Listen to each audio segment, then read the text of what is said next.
இது மகிமை நேரம். கிறிஸ்துவுக்குள் மிகவும் பிரியமான மகிமை தொலைக்காட்சி நேயர்களே, இந்த மகிமை நேரம் நிகழ்ச்சியில சந்திப்பதில் மிக்க மகிழ்ச்சி அடைகிறேன்.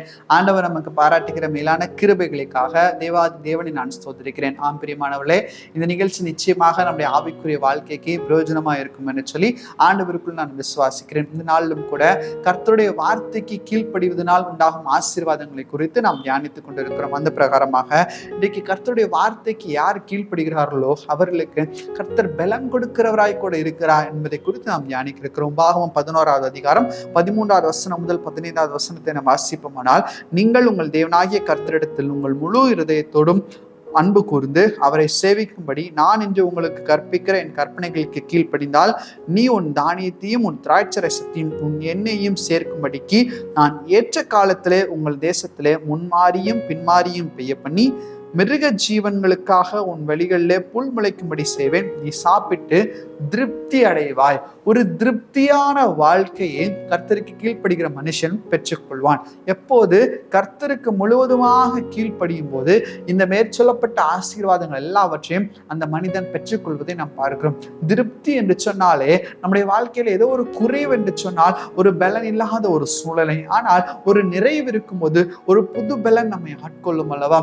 ஏதோ ஒரு திருப்தியான ஒரு மன நிறைவு, ஒரு மன ரம்யம் நமக்கு இருக்கும்போது கர்த்தருடைய ஒரு புது பலன் நம்மை ஆட்கொள்ளும். எனவேதான் ஒரு பவரை கர்த்தர் நமக்கு கட்டளையிடுகிறார். எந்த மனுஷன் கர்த்தருடைய வார்த்தைக்கு கீழ்ப்படிந்து நடக்கிறானோ, ஒன்றுமே இல்லாமல் இருந்தாலும் ஒரு நிறைவை கர்த்தர் கட்டளையிடுவார். ஒண்ணுமே இல்லைன்னு சொன்னாலும் அந்த இடத்துல ஒரு நிறைவை, ஒரு திருப்தியை கர்த்தர் கட்டளையிடுகிறார். அப்படிப்பட்டதான ஒரு புது பலனை ஆண்டவர் தருகிறதை நாம் பார்க்க முடிகிறது. ஏசாயா 23வது அதிகாரம் 18வது வசனத்தை நாம் வாசிக்கும் போது, ஏசாயா 23:18 இப்படியாக சொல்லுகிறது, கர்த்தருடைய சமூகத்தில் வாசமாய் இருக்கிறவர்கள் திருப்தியாக சாப்பிடவும் நல்ல வஸ்திரங்களை தரிக்கவும் அதன் வியாபாரம் அவர்களை சேரும். அப்போ எவன் ஒருத்தன் கர்த்தருடைய சமூகத்துல வாஞ்சியா இருக்கிறானோ, கர்த்தருடைய சமூகத்துல வாஞ்சியா இருக்கிறவன் என்ன செய்வான்? கர்த்தருடைய வார்த்தையை கேட்பான், அதற்கு செவி கொடுப்பான், அதன்படி நடப்பான். அப்ப கர்த்தருடைய வார்த்தைக்கு மிகவும் அதிகமாய் முக்கியத்துவம் கொடுத்து எவன் நடக்கிறானோ அவருடைய வாழ்க்கையில ஒரு திருப்தி நிறைவேற்றுகிறதை நாம் பார்க்க முடிகிறது.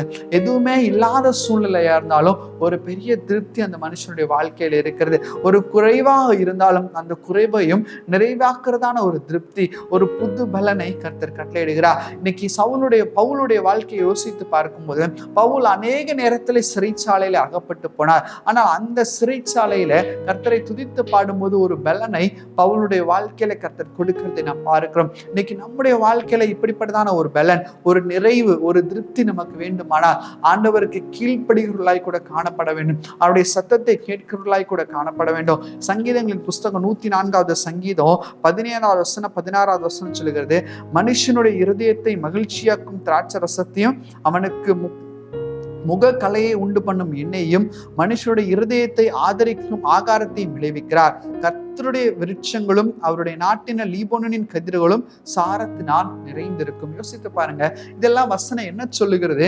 கர்த்தர் எல்லாவற்றையும் விளைய செய்கிறாராம். வறட்சியான நிலைகளிலும் கூட அநேக காரியங்களை கர்த்தர் விளைய செய்கிறார். அந்த விளைவு நிமித்தமாய் மனுஷன் திருப்தி அடைகிறானாம். இதெல்லாம் எப்போது நடக்கிறது? கர்த்தருடைய வார்த்தைக்கு கீழ்ப்படியும் போது. இன்னைக்கு ஏதோ ஒரு ட்ரைனஸ், ஏதோ ஒரு வறட்சி நம்முடைய வாழ்க்கையை ஆட்கொண்டு கொண்டிருக்கலாம். ஏதோ ஒரு திருப்தி இல்லாத ஒரு சூழ்நிலை, என்னுடைய வாழ்க்கை காலை எழும்போது தெரியாமல், இரவு தூங்குவது தெரியாமல், இப்படியாக வாழ்க்கை பயணமாக ஓடிக்கொண்டிருக்கலாம், சுழற்சியான ஓடிக்கொண்டிருக்கலாம். வாழ்க்கையில ஒரு பசுமை இல்லை, வாழ்க்கையில ஒரு திருப்தி இல்லை, ஒரு பலன் இல்லை, ஒரு குறைவோடு கூட வாழ்ந்து கொண்டிருக்கலாம். ஆனால் ஆண்டவருடைய சத்தத்தை கேளுங்க, ஆண்டவருடைய சத்தத்திற்கு உண்மையாய் செவி கொடுங்கள். ஆண்டவர் எதற்காக அதை சொல்கிறார் என்பதை உண்மையை உறுதியுமாய் ஏற்றுக்கொள்ளுங்கள். ஏற்றுக்கொண்டு நாம் நடக்கும்போது ஒரு மேலான திருப்தியை கர்த்தர் நம்ம வாழ்க்கையில கட்டளையிடுவராய் கூட காணப்படுகிறார். பிரியமானவர்களே, எனவே இந்த ஆசீர்வாதங்கள் எல்லாம் ஒரு மனுஷனுடைய வாழ்க்கையில வர வேண்டுமானால் கீழ்ப்படிதல் மிக அவசியமா இருக்கிறது. சங்கீதங்கள் புஸ்தகம் 128வது சங்கீதம் நம்ம எல்லாருக்கும் தெரியும். கர்த்தருக்கு பயப்படுகிற மனுஷனுக்கு கர்த்தர் என்ன விதமான ஆசீர்வாதங்களை வைத்திருக்கிறார் என்று சொன்னால், கர்த்தருக்கு பயந்த ஒரு வழிகளில் நடக்கிறவன் அவன் பாக்கியவான். உன் கைகளின் பிரயாசத்தை நீ சாப்பிடுவாய். இன்னைக்கு கைகளின் பிரயாசத்தை சாப்பிட முடியாதபடிக்கு, நாம் சம்பாதிக்கிறதான அந்த சம்பாத்தியங்கள் நம்முடைய கைகளில் நிலைக்காதபடிக்கு ஏதோ ஒரு பெரிய ஓட்டை போன்றதான காரியம் ஆட்கொண்டு கொண்டிருக்கிறது. இதெல்லாம் ஏன்? அவருடைய வழிக்கு நாம் பயப்படாதபடிக்கு, துணிகரமான சில காரியங்களை நாம் செய்யும் போது, அவருடைய சத்தத்திற்கு கீழ்ப்படியாதபடிக்கு, இப்படிப்பட்டதான பாவங்கள் நம்மை ஆட்கொள்ளும் போது கைகளின் பிரயாசம் நமக்கு இல்லாதபடிக்கு இருக்கும். கர்த்தர் சீயோனிலிருந்து நம்மை ஆசீர்வதிக்க முடியாதபடிக்கு நம்முடைய வாழ்க்கை ஒரு தடையான வாழ்க்கையாய் காணப்படுகிறது. பிரியமானவர்களே, இதெல்லாம் ஏன் நடக்கிறது? ஒரு ஆசீர்வாத குறைபாடு ஏன் நம்முடைய வாழ்க்கையில் இருக்கிறது?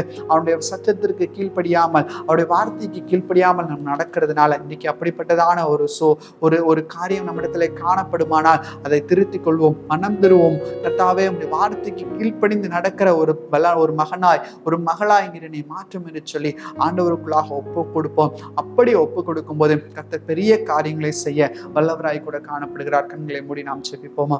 எங்களை நேசிக்கிறதான நல்ல பிதாவை நோக்கி பார்க்க கர்த்தர் நீ செய்த கிருபைகளுக்காக உமக்கு நன்றி ஆண்டவரே. நாளும் கூட உடைய வார்த்தைகளுக்கு கீழ்ப்படிந்து நாங்கள் நடக்கும்போது ஒரு நிறைவை, ஒரு திருப்தியை, ஒரு பலனை கர்த்தர் எங்களுக்கு தருகிறீர் என்பதை நாங்கள் தியானித்தோம் அப்பா. இந்த பலன் ஒருவேளை நாங்கள் இழந்து போயிருந்தாலும் இந்த புது பலன் எங்களை ஆட்கொள்ளும்படியாய் நாங்கள் செபிக்கிறோம். சிம்சோனுக்கு ஆண்டவரை இழந்த பலனை திரும்ப கொடுத்த கர்த்தர், ஆண்டவரை சிம்சோன் மனம் திரும்பும் போது, ஆண்டவருடைய வார்த்தையை உம்முடைய நோக்கி பார்க்கும்போது ஒரு புது பலனை கர்த்தர் கொடுத்தீரே, அதே பலத்தை இன்னைக்கு இந்த பிள்ளைகளுடைய வாழ்க்கையில் நீர் கட்டளையிடும்படியாய் நாங்கள் செபிக்கிறோம். ஒரு வறட்சியான சூழல் காணப்படுகிறதான வாழ்க்கையெல்லாம் இந்த நேரத்துல பசுமையாய் மாற்றப்படட்டும் ஆண்டவரே. பின்மாரியின் அபிஷேகம் ஒவ்வொருவருடைய வாழ்க்கையில காணப்படட்டும். வாழ்க்கையை ஞானமாய் நடத்துவதற்கேற்ற சித்தத்தை, பலத்தை கர்த்தர் ஒவ்வொருவருக்கும் கொட்டளையிடும்படியா நாங்கள் செபிக்கிறோம் அப்பா. ஆவியானவரிடம் செய்கிறதற்காக உமக்கு கோடி ஸ்தோத்திரம் அப்பா. உமக்கே துதிக்கான மகிமை நாங்கள் ஏறெடுக்கிறோம். மீட்பரா மேசின் மூலம் செபிக்கிறோம் எங்கள் ஜெபங்களை நல்ல பிதாவே. ஆமென், ஆமென்.